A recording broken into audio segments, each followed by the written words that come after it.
I was just making a cup of tea. I went to make a cup of tea when they said that what's his face is going to do his press conference. Looks like he's going to ban Russian oil. See? Our teams are actively discussing how to make this happen, and today we remain united. We remain united in our purpose. Who's united? Pressure mounting on Putin. It ain't the states, that's for damn sure. This is a step that we're taking to inflict further pain on Putin, but there will be cost as well here in the United States. I said I would level with the American people from the beginning.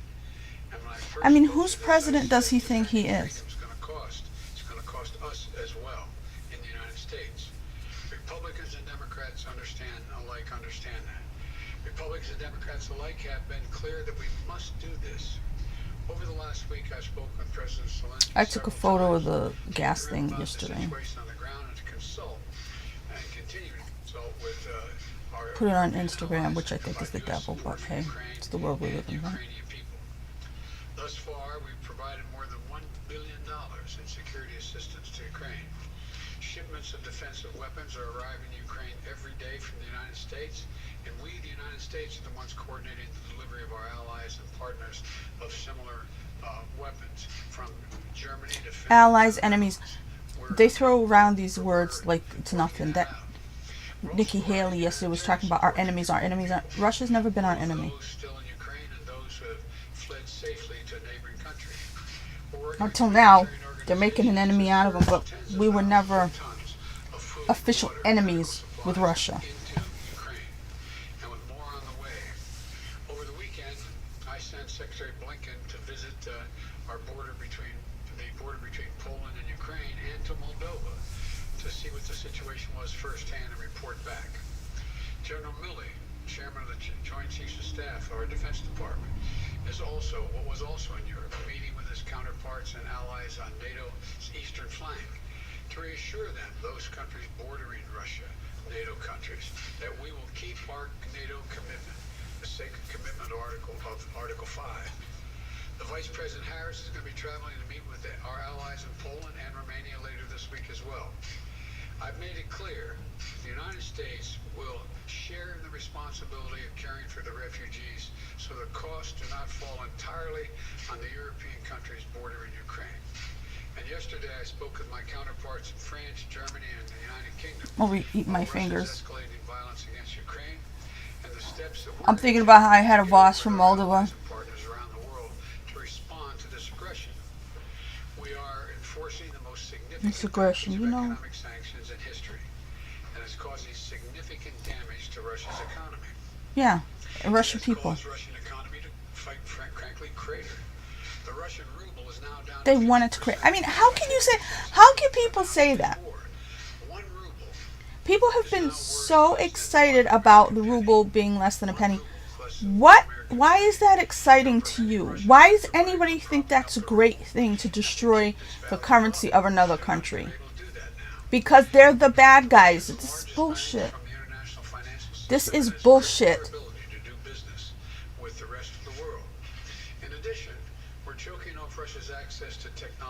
Choking off their access to... Listen to the words he's using. They're all terrible words. Crater. Choking off. They're literally saying we're trying to destroy Russia. They're saying it over and over again. This is their dogma. This is what they're saying. Why is anybody okay with that? Because you think Russia's trying to destroy Ukraine? No. You missed it. You missed the whole plot if that's where you're coming from. The stock exchange has halted trading of many Russian securities. The private sector is united against Russia's vicious war of choice. Yeah, this is sticky. I don't know why. I don't have anything else open, I don't think. Oh, I know why. I was doing this thing. Okay, let me try to stop it. Their luxury apartments, their private jets, and all their ill-begotten gains to make sure that they share in the pain of Putin's war. Make sure they share in the pain. Listen to his words. He's talking like a fighter. He's talking like Mr. T. What do you predict? Pain. The decision today is not without cost here at home. Something happened. Like I said, it was the last election cycle. Something happened where people started becoming bloodthirsty. People started thinking, yeah, that person's my adversary. That person's on the other side of me. That person needs to suffer. That person needs to die. That person needs to be erased. They need to cease to exist. The whole idea of that makes me sick. Anybody who thinks the other side or those other people need to suffer, if this is what you call being held accountable, the punishment aspect. Who are you to punish? Is this a generation that was sent to the naughty mat? Now they want everybody to be punished? I'm not a punisher. I don't want to punish anybody. To the oil and gas companies and to the finance firms that back them, we understand Putin's war against the people of Ukraine is causing prices to rise. We get that. That's self-evident. But the way I see it, President Joe Biden is on no one side, but President Joe Biden and the people who tell him what he's supposed to think. And anybody on that side who waits around for somebody to tell them what to think. Anybody who thinks for themselves would not be bloodthirsty, would not hate a whole nation of people, would not want anybody's economy to crater. And they would not want people to share in pain. You wouldn't want anybody to go through any pain. You wouldn't say, oh, that person caused some pain, so let's make them have some pain. You wouldn't do that if you were decent. It's simply not true that my administration or policies are holding back domestic energy production. That's simply not true. I just feel when they talk, even the people in the news, I just feel like they're talking about stuff that I don't care about. They're talking about stuff that's not important. Like it's like as if this is happening. This whole Ukraine thing is happening on some other planet, and therefore we're only watching it like a baseball game. What's happening is happening to us. It's happening to all of us. This isn't something we're hearing about. This isn't something that's holding up domestic production. Everybody's thinking about, oh, what's going to happen, and then, oh, then this year, and then after that, and then years after that. Who said there's years after that coming?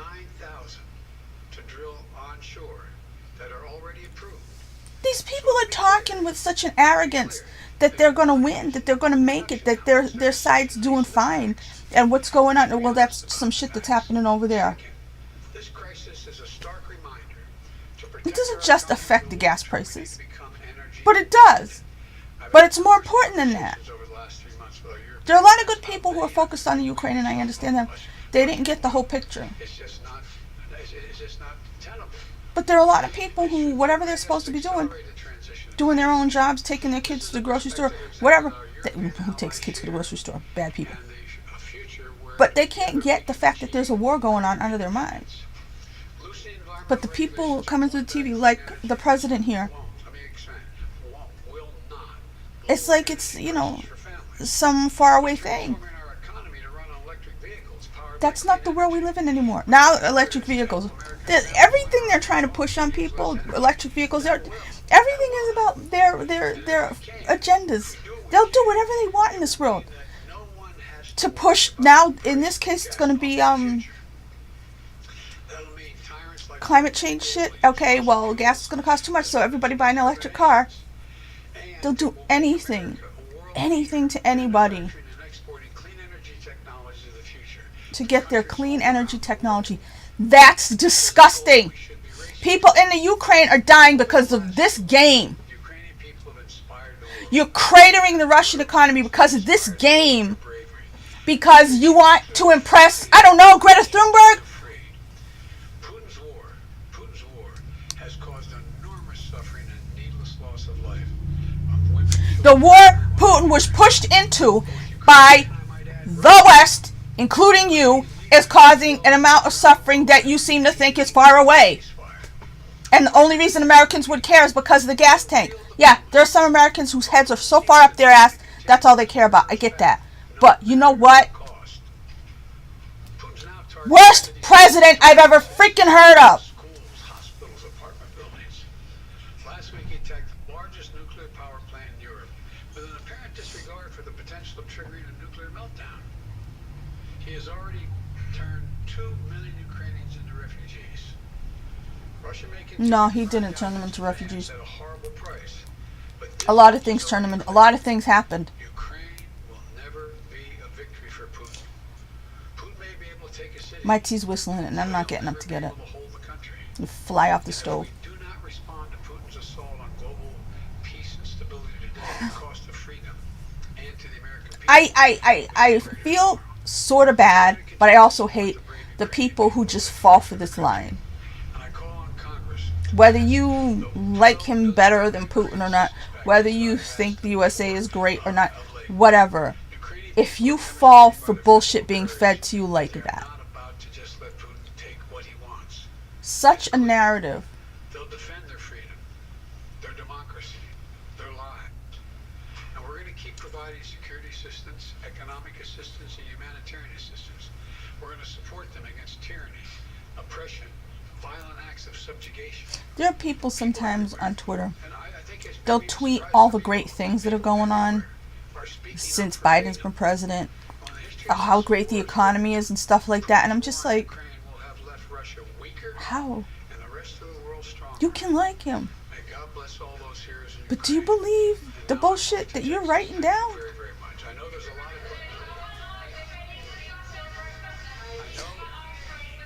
I know there's a lot of questions. But I'm going to turn around and walk away like I always do. To be made clear, and I'm going to hold on that until we get more information. Thank you. Appreciate it. President Biden in the Roosevelt Room at the White House announcing the immediate ban on Russian oil imports into the United States. Currently, Russia imports account for about 8% of our consumption here in this country, 600,000 barrels plus every day. That is stopping, and the president warned that defending freedom is going to cost. The gas prices, which have already been Defending soaring freedom, in light not of the defending war freedom. in Ukraine, will continue to do so. But he said, as for You're America, defending we won't subsidize turning Putin's Ukraine war. Let's go to Stephanie Rule, our business into your own little correspondent. puppet Stephanie, the practical effect of this. I mentioned that oil imports from Russia to try to represent a control smaller Putin. portion They've done a of good our job of consumption drawing here him in into this country, but it'll situation. pack a punch, and now we're seeing They're the screwing up the UK world and again like they EU screwed taking it up some with their steps, lockdowns although due to not the quite as pandemic. dramatic. These people who are Absolutely. So our that's- leaders are leading us straight to hell. Well, we're not going to have a supply issue here. We make an ample amount here in the U.S. As you said, we just use a small portion of Russian oil and gas as opposed to Europe, which uses a whole lot more. But the price is going to be an issue. The United States, the government, we don't set the price. The price is set globally. We don't set the price. Prices go up.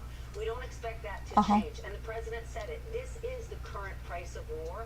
And hitting We didn't ask for war. Nobody in the United States asked for war. Nobody in Russia asked for war. And nobody in the Ukraine asked for war. So who did? Reminded us that this is a time when our big oil and natural gas producers here, those big companies, they cannot. It's the price for war. Like tell you this is the price of an education.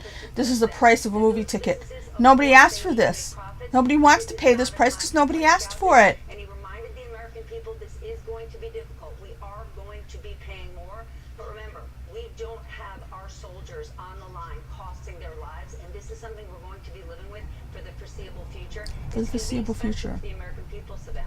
And A month ago. there was a shot across the bow from the president to those oil companies and the None of us the knew about this. financial They did. institutions that help them go to say no price gouging, no profiteering. You have to make a profit. You don't have to pad your profit. So clear sign from the White House there. Also interesting messaging. The president called it Putin's price hike. Of course, laying the blame squarely on Putin's responsible for everything that ever happened in this world. It looks like Putin's practically God as far as he's concerned. He's Richard Engel, who's on the ground for us in Ukraine's capital city of Kiev. This is something that many Ha! Ukrainians She said Kiev. You heard her. It's not the military Not Kiev!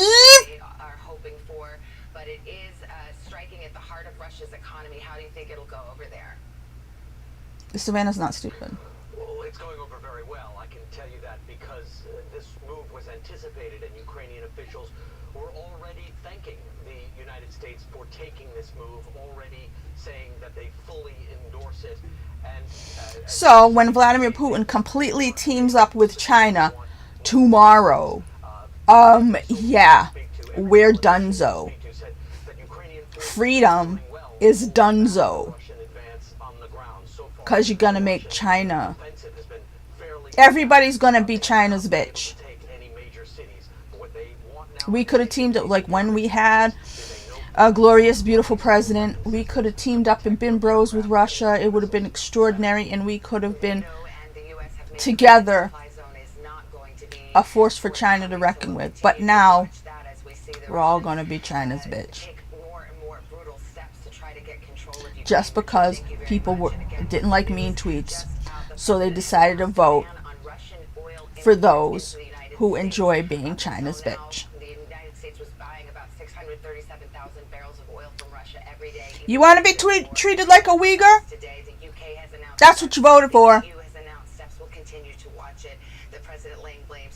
But by all means, mean tweets. Disgusting. You people who voted for Joseph Biden wanted everything that's happening right now. You begged for it. You wanted to be enemies with Russia because you know why? Because you agree. Because you know why? Because you were over there pouring out Russian vodka 18 years ago. Because of you wanted to ban the Sochi Olympics because of Putin's rules against gay propaganda. This goes back to that. All of you who hate Putin, that's why. All of you who hated Trump, it's because of this stuff where you need to have things exactly your way. You don't want equal rights for people. You don't want civil rights for everyone. You want certain people to have special privileges and special rules, and everybody has to treat certain people with kid gloves and give them everything they want. And because of that need that you had, whether you're one of those people or not, whether that need that you had to make it so that everybody has to do everything that this marginalized group, this very tiny marginalized group wants. Because you wanted everybody to bow to them and do everything they want all day long. And not allow anybody else their right to an opinion, not allow anybody else their right to just maybe say, gee, I'm not in favor of that. You know what? Meanwhile, you voted for Barack Obama while he was anti-gay marriage. That's how far back this bullshit doesn't even go. When you voted for Barack Obama, that guy was not in favor of gay marriage. But in the last, God knows what has it been,